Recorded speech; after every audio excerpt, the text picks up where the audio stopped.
हाँ, why are we calling it sequential, Aliza?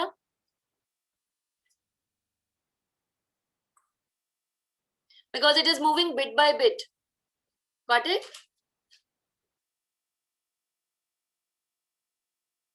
Aliza, कहाँ गई? जी miss.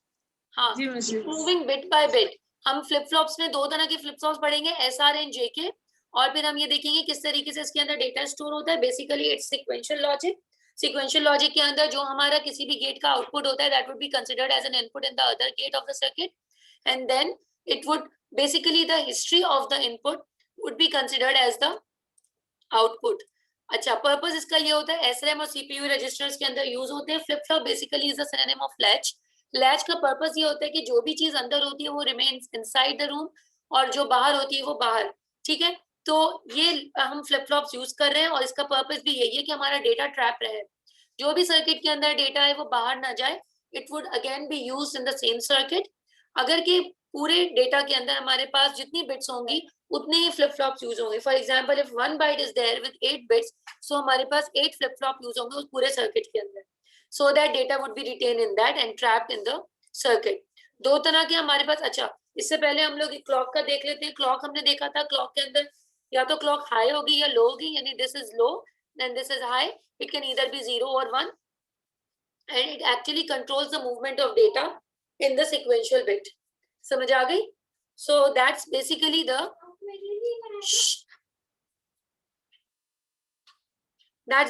the electronic circuit that trap data, and based this trapping of data is based on the clock.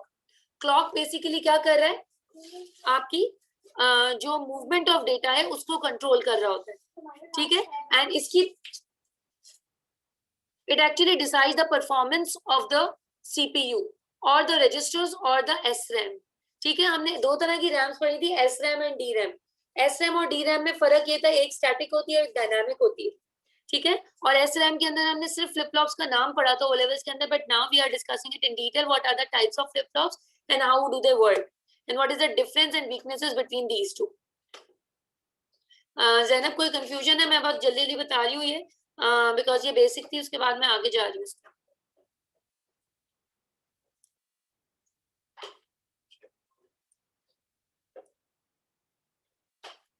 Zainab, any confusion? Any query? Okay, there are two types of flip-flops, SR and JK. SR जो है would be designed based on two gates, NOR and NAND.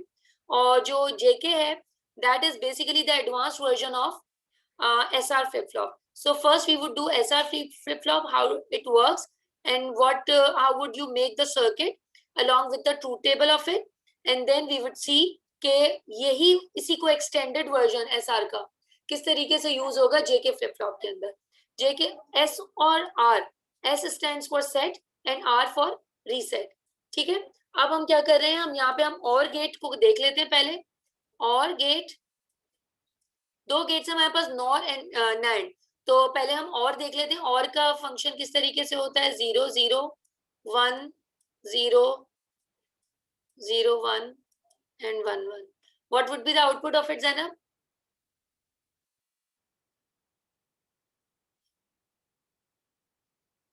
ELISA तुम बता दो। अभी हमने किया था that's 0 1 1 1। इसको हम अच्छा अलीजा, ये that's the thing, this is nor, हम और देख रहे हैं, that would B opposite of it. ये तो नॉर हो जाएगा ना। हाँ, वो नॉर गेट है। तभी तो हमारा आउटपुट फर्क आ रहा था। That was the thing, we were considering only OR gate का आउटपुट, और हमें तो नॉर को कंपेयर करना चाहिए था। अब नॉर में देखो हमारे पास ये हैं दो चीजें, इसको तो हम ओमिट कर देते हैं। ये वाली चीज देखो यहाँ पे, अब हमारी फोकस अलग हो जाएगा। द फोकस इज ये वाला, ठीक है, एक है ये वाला, और एक है हमारे पास ये वाला। आई थिंक अब कोई कंफ्यूजन नहीं, मैं कहूँ ये आउटपुट हमारा फर्क क्यों आ रहा है इस वाले ट्रूथ टेबल से, that is given in the picture now. हाँ, अब सही हो जाएगा। नाउ जैसे have a look of it, अगर हम देखें कि दोनों बिट्स ऑफ है तो हमारे पास क्या आएगा, वी विल गेट 1। सही है। अगर कि हमारे पास फर्स्ट बिट ऑन होगी तो कोई एक बिट भी ऑन होती है हमारे पास। जैनब कुछ कह रही है? हाँ बेटा ये मैं रिकॉर्ड कर रही हूँ Zainab, it's being recorded. Okay, अगर कि हमारे पास फर्स्ट बिट ऑन होती है तो हमारे पास आउटपुट 0 आना चाहिए, वन थिंग। दूसरी, अगर कि हमारे पास 2 बिट्स ऑफ होंगी तो हमारे पास आउटपुट 1 आएगा, और अगर हमारे पास फर्स्ट बिट 0 और दूसरी बिट 1 होगी तो then we will get 0। Clear है? यहाँ पर ये वाली हमने इस ट्रूथ टेबल से जो हमारी प्रीवियस नॉलेज थी उसको हमने यूज किया। Now have a look of it. S और R, S for set and R for reset. जब भी हम किसी भी चीज को सेट करते हैं, रीसेट करते हैं, वो रीसेट का मतलब है वो फौरन 0 पे चली जाती है, और रीसेट का मतलब इट वुड स्टार्ट फ्रॉम 1। अब हमारे पास है 2 ही स्टेट, या तो 0 है या 1 है। पहले हम ये वाला केस देख लेते हैं कि हम अपने सिस्टम को सेट कर रहे हैं, ठीक है, सेट का सीक्वेंस देख रहे हैं हम, अभी हम रीसेट पे नहीं गए, और अभी हमने ये वाली चीज को भी नहीं देखा। Now just have a look of it कि सेट में हमारे पास पहला इनपुट 1 है और रीसेट हमारे पास 0 है। Keeping these values here, set हमने 1 कर दिया और रीसेट हमने 0 कर दिया। बाय सीइंग दिस, अगर एक भी 1 है तो हमारे पास आउटपुट 0 आ जाता है, ठीक है। तो उस हिसाब से हमारी क्यू की वैल्यू क्या बनी ELISA?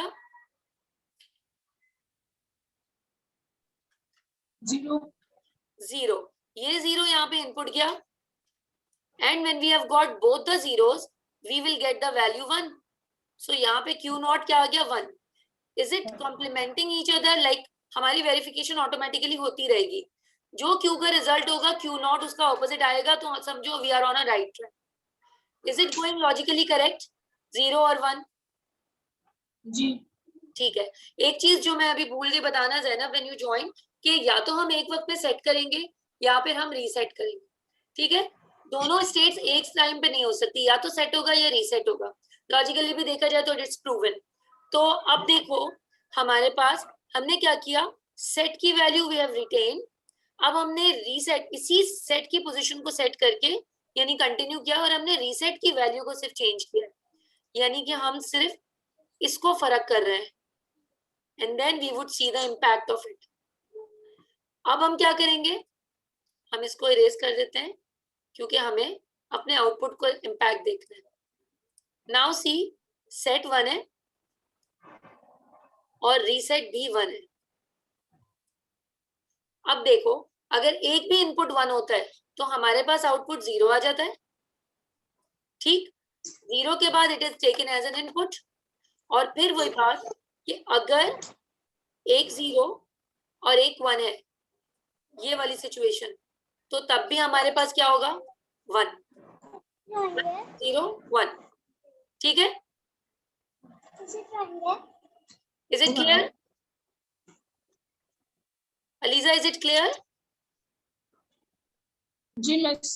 So did you notice कि ये अभी भी वही आया है 0 और 1, यानी कि हमारा एनालिसिस क्या हो गया कि जब भी हम सेट करेंगे तो जो हमारा आउटपुट होगा दैट वुड बी ट्रैप्ड, और ट्रैप होने के बाद वो लैच लगा देगा। यहाँ पे there is a latch situation.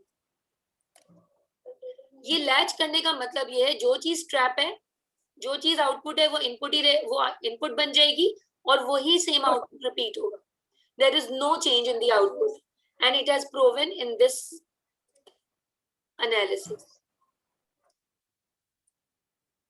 ठीक है, यहां तक का सेट क्लियर हो गया? ज़ैनब कोई कंफ्यूजन है?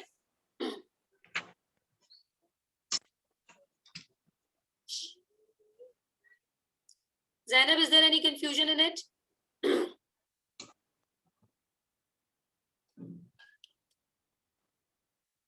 Do you want me to repeat any concept? Okay, अब next पे आ जाते हैं। अब हम रीसेट की सिचुएशन पे आते हैं। रीसेट की सिचुएशन में हमारे पास जो लॉजिक है that would be counted as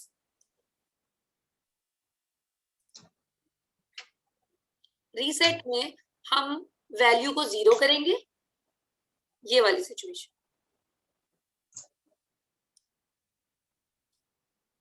जब रीसेट होगा तो सेट जो है वो 0 हो जाएगा, यानी कि सेट में 0 आना चाहिए और रीसेट में 1 आना चाहिए, and we have got the same set. मैं इसको बल्कि डिफरेंट कलर से बना देती हूँ।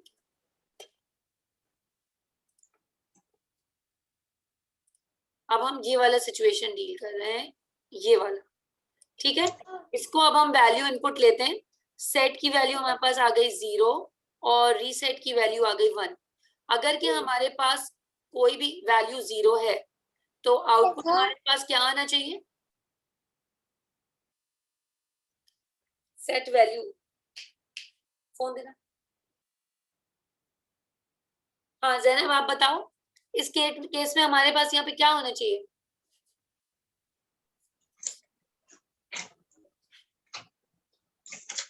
जैनब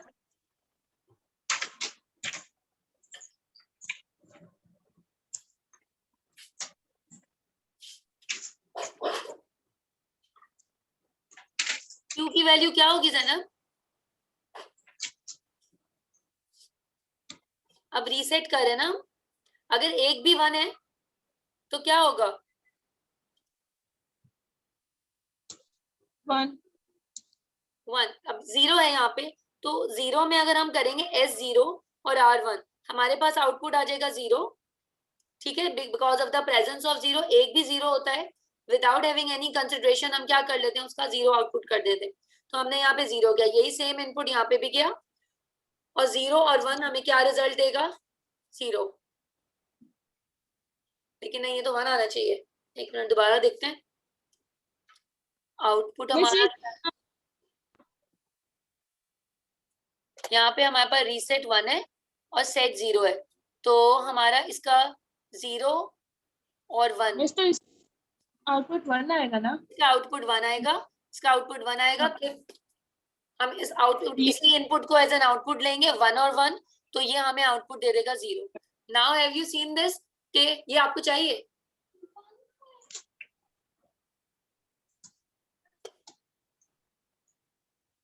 एक मिनट बेटा, चलो। नाउ वी हैव गॉट क्या, हमारे पास आउटपुट आ गया 0। अब हम देखते हैं इसी सिचुएशन को इन्वर्स कर देते हैं। इन्वर्स किस तरह करेंगे हम? वी वुड टेक रीसेट की वैल्यू तो 1 ही रहेगी, और अब हम सेट की वैल्यू 0 से 1 कर देंगे। Now what would be the impact? अच्छा, आपने दोनों 1 क्यों कर दिए? क्योंकि ये वाली सिचुएशन डील करनी है ना हमने। रीसेट तो है ही, कैरी फॉरवर्ड हो गया, रीसेट तो कैरी फॉरवर्ड हो गया। अब मैं रीसेट को कैरी फॉरवर्ड कर रही हूँ ना, तो पहले मैंने यहाँ पे सेट को कैरी फॉरवर्ड किया था।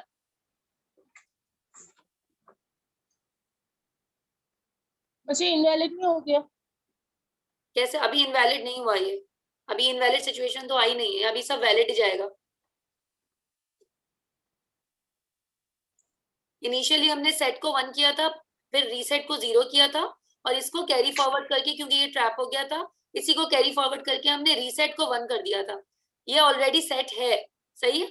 हमने इसकी वैल्यूज को सेम करके देखा था कि क्या होगा, लैच लग गए और ये कैरी फॉरवर्ड होगा, ये रिटेन स्टेट में, ठीक है। उसके बाद फिर हम दोबारा जाएंगे रीसेट में। रीसेट के अंदर हमने सिर्फ सेट, फर्स्ट इनिशियली हमने 1 को किया है, और यही इनपुट हमारा एंटर हुआ है। सेकेंड स्टेट में हमारा ये कैरी फॉरवर्ड होगा, तब ये वाला रिजल्ट आएगा हमारे पास, क्योंकि इनपुट हमारा जो इसका आउटपुट है वही आउटपुट हमारा यूज हो जाएगा फर्दर, ठीक है। ठीक है। That's why we are actually telling कि ये हमारा ट्रैप हो रहा है। अब हमारे पास क्या रिजल्ट आना चाहिए कि अगर हमारे पास सेट रीसेट की वैल्यू 1 है और इसकी वैल्यू 1 है, कोई एक भी 1 होगा तो हमारे पास क्या रिजल्ट आना चाहिए इसका? कोई एक भी 1 है तो हमारे पास इसका रिजल्ट आना चाहिए, हम देख रहे हैं 1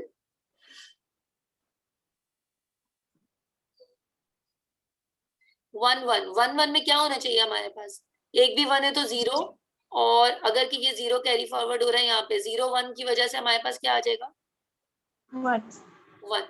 अब ये देखो सिचुएशन हमारे पास फिर वही वाली आ गई, ये वाली, ये सेम हो गई।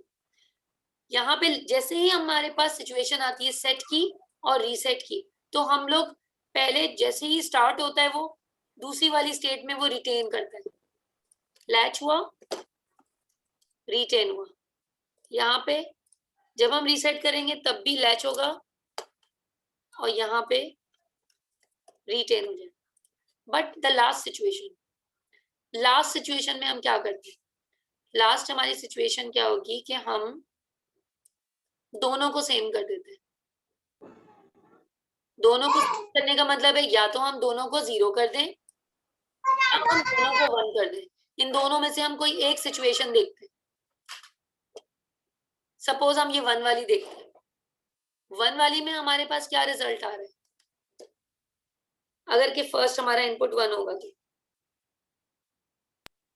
0 0, सो हियर इट इज 0। और अगर यहाँ पे 0 चला जाएगा, ये 0 चला जाएगा, तो 0 1 क्या करेगा हमारे पास, 1 नहीं 0 1 0 1 0 दे रहा है, 0 1 क्या कर रहा है, हमें 0 दे रहा है, यहाँ पे 0 आ गया। Is it going against the logic? जी ये लॉजिक हमारी कभी भी नहीं कॉम्प्लीमेंट करेगी, क्योंकि क्यू का कॉम्प्लीमेंट होना चाहिए दूसरे का आउटपुट। अगर सेट होगा तो रीसेट का आउटपुट हमेशा उसका ऑपोजिट होना चाहिए, और वही वाली सिचुएशन है ये, that is the invalid situation, और इसको हम कहेंगे that is the error condition. ये किस चीज की है, एसआर फ्लिप फ्लॉप की। जब हम इसको एडवांस करते हैं एसआर फ्लिप फ्लॉप को, तो ये जो हमारी एरर कंडीशन है ये इंप्रूव हो जाएगी। ये एडवांसमेंट के बाद जब जेके फ्लिप फ्लॉप आएगा तो ये एरर कंडीशन हमारे पास कैरी फॉरवर्ड नहीं होगी, ठीक है। वो कैरी फॉरवर्ड क्यों नहीं होगी, रीजन उसका ये है कि वहां पे हमारे पास एक नया इनपुट होगा, और वो नया इनपुट होगा क्लॉक। क्लॉक ये आइडेंटिफाई करेगा कि किस वक्त कौन सी बिट को भेजना है और किस वक्त कौन सी बिट को नहीं भेजना, ठीक है। इधर इट इज 0 और इट इज 1। तो कंटिन्यूइंग दिस कॉन्सेप्ट, अब हम आ जाते हैं। अच्छा, बिफोर डूइंग इट मैं एक नैंड गेट का बता दूं। नैंड गेट का आपका कोर्स में नहीं है, but it is the opposite of और गेट। जो जो और गेट में किया है हमने उसका ऑपोजिट नैंड गेट में होगा। इट्स योर होमवर्क, जो हमारा अभी ये वाला गेट बनाया है तुमने, लॉजिकली प्रूफ करने की जरूरत नहीं है, आप बस इसको उल्टा कर देना। जहां जहां इसका 0 होगा आउटपुट, वहां वहां इसका 1 होगा। जहां जहां इसका 1 होगा वहां वहां 0 होगा। जहां क्यू है वहां क्यू कॉम्प्लीमेंट होगा, जहां क्यू कॉम्प्लीमेंट है वहां क्यू होगा, नॉर की जगह नैंड होगा, सही है। और सारे आउटपुट ऑपोजिट हो जाएंगे, रिटेन रहेगा लेकिन आउटपुट ऑपोजिट हो जाएंगे, ठीक है। That is the difference between और AND NAND gate. NAND gate में सिर्फ हमने ये देखना है वही आउटपुट और इनपुट की बेस पे कि हमारा आउटपुट क्या आ रहा है। नैंड गेट से भी हमारे एसआर फ्लिप फ्लॉप बन सकते हैं। रीजन इसका क्या है कि नैंड गेट को हमने देखना है बिकॉज हमारे जेके फ्लिप फ्लॉप जो है उसके अंदर हमने नैंड गेट को यूज करना है। वो वाला फ्लिप फ्लॉप यूज करेंगे एसआर का जो कि नैंड गेट पे बेस करेंगे। नैंड गेट का फ्लिप फ्लॉप ये है जो कि SR flip flop. We would advance it in a way कि हम दो इनपुट के बजाय, सेट और रीसेट के जो दो इनपुट है उसके बजाय हमारे पास एक और इनपुट आ जाएगा, दैट इज द क्लॉक। ये वाला वन डिफरेंस। दो इनपुट सेट और रीसेट के, अदर देन सेट और reset we have got the third input that is clock. दूसरा मेन डिफरेंस ये है, instead of 2 NAND gates we will get 4 NAND gates। बात समझ आ रही है? दो मेजर हमारे पास डिफरेंसेस हैं। एक, clock is taken as an input as a third input. Number 2, SR would be advanced version, that is the JK version. Number 3, instead of 2 NAND gates we would get 4 NAND gates। यहां तक clear हो गया?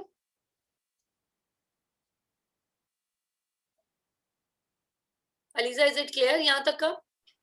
जी मैं जैनब, कोई confusion है?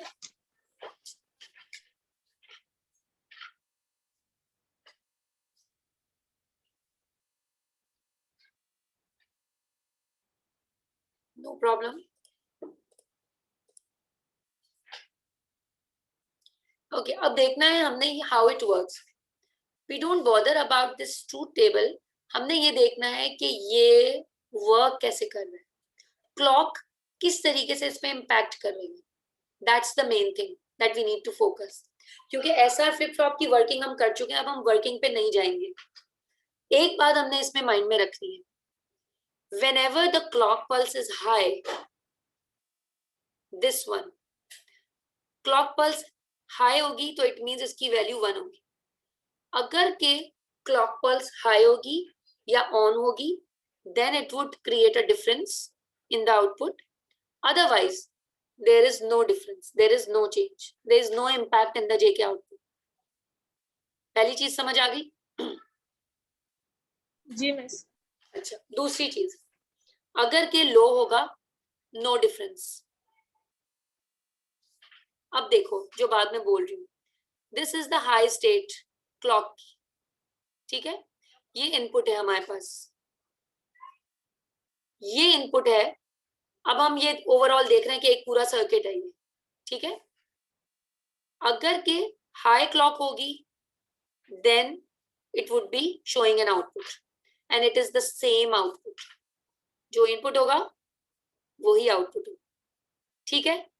आगे चलो, ये इनपुट हमारा चल रहा है और ये हमारा आउटपुट चल रहा है, this is the clock pulse. Here this is the state जहां पे क्लॉक पल्स 0 है या क्लॉक पल्स लो है, और it can be the of state, ठीक है। ये 0 है, अगर के 0 स्टेट होगी तो क्या आउटपुट में कोई चेंज आया है? It is continuously moving in the same way the way it was moving, got it? There is no impact of the input. इसकी वजह से यहाँ चेंज आना चाहिए था, क्या यहाँ पे चेंज आया कोई? नो।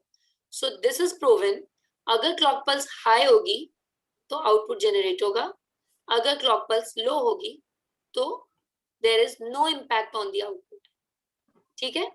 अच्छा, क्लॉक पल्स लो है और इनपुट चेंज हुआ है, यहाँ पे देखो there is a change in input, there is a fluctuation in the input. Do you think there would be a difference अगर के क्लॉक पल्स लो है? जी नहीं, क्लॉक पल्स लो है, देखो यहाँ पे ये स्टेट देखो, clock this is the low state. अगर के ये वाले चेंज यहाँ पे होती, यहाँ चेंज होती, then there would be a transition and it would be the same transition of the based on the input. बात समझ आई? ये वाला पॉइंट लो है, so there is no impact. ये वाला पॉइंट लो है, there is no impact. But this is the high state, there is a result. This is the high state, there is an input, so output would be the same. अभी समझ आया clock का intervention?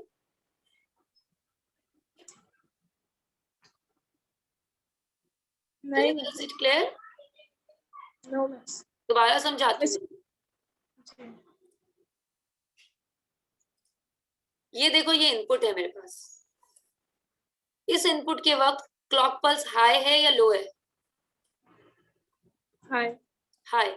Output is the same as an input, Q is the output, ठीक है, logically proven. अब यहाँ पे आ जाओ, ये इनपुट हुआ एक और, क्लॉक हाई है या लो है? हाई। हाई। आउटपुट सेम हो गया, यहाँ इनपुट आया, स्टेट लो है या हाई है? लो। लो। क्या यहाँ पे कोई इम्पैक्ट पड़ेगा?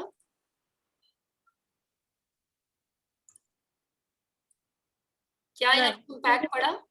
ये कंटिन्यूअसली चलता रहा, नो डिफरेंस। इसका डिफरेंस पड़ना चाहिए था ना, यहाँ पे क्लॉक या आउटपुट चेंज होना चाहिए था, सेम होना चाहिए था, बट नहीं हुआ। क्यों नहीं हुआ? क्योंकि लो है। क्योंकि आउटपुट लो है, क्लॉक पल्स लो है। अच्छा, एक और जगह पे यहाँ पे नोटिस करो क्या चेंज है, यहाँ पे इनपुट चेंज हुआ बट क्लॉक पल्स क्या है? लो। लो। अच्छा। क्या यहाँ पे कोई डिफरेंस आया? क्या यहाँ पे कोई डिफरेंस आया?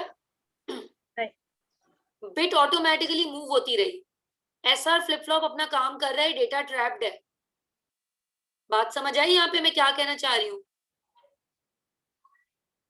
ठीक है, इनपुट ऑटोमेटिकली इंसर्ट ही नहीं हो रहा, ये ऐसा फ्लिप फ्लॉप अपना काम करे जा रहा है क्योंकि क्लॉक जो है वो इस नैंड गेट के अंदर इनपुट जा रहा है। अगर कि क्लॉक पल्स हाई होगी तभी इसकी फंक्शनैलिटी पे फर्क पड़ेगा, वरना ये एज इट इज अपना काम करता रहेगा करता रहेगा करता रहेगा करता रहेगा। You got it now?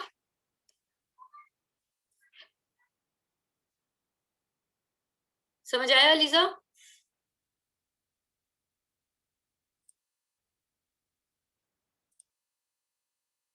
Lisa you there? Zainab तुम्हें समझ आया? लीजा तुम जब रिकॉर्डिंग दोबारा देखना तो देख लेना, यहाँ पे देखो अगेन इनपुट चेंज हुआ है, क्लॉक पल्स हाई है, आउटपुट चेंज हो गया। सही? so this is the difference of the clock. now we would analyze the structure. क्या? this is the J and this is the K input along with the clock pulse. This is the third input. So based on all the inputs and the input of the clock, if it is high, this SR flip-flop would work. And the weaknesses of SR flip-flop would be improved because this is the advanced version of SR flip-flop in which there are 4 NAND gates used along with the clock pulse as an input that would directly giving impact on the input of this J and K.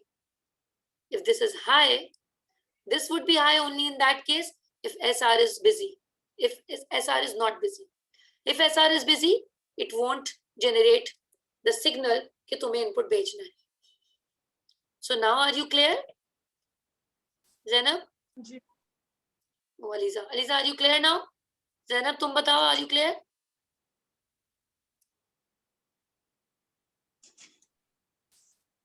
So हमारा basically क्या होगा कि output जब change होगा, this is the toggle state, जहां जहां output change हो रहा है वो हम टॉगल स्टेट कर रहे हैं।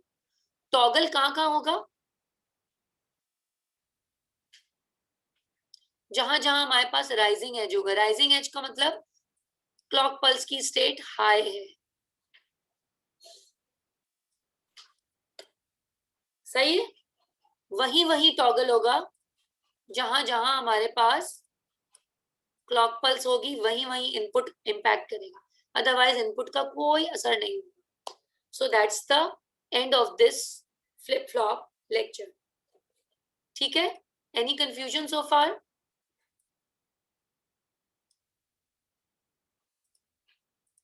No, miss. इसको देख लेना। अभी मैं पास पेपर नहीं करा रही जब तक कि मैं सारे इसके टॉपिक्स, अभी 2 और रहते हैं, जब वो हो जाएंगे उसके बाद मैं एक साथ सारे पास पेपर कराऊंगी ताकि हम सारी चीजों को एक साथ लिंक कर सके। एक दफा और रिकैप दे दूंगी तो और अच्छे से रिवाइज हो जाएगा। ठीक है?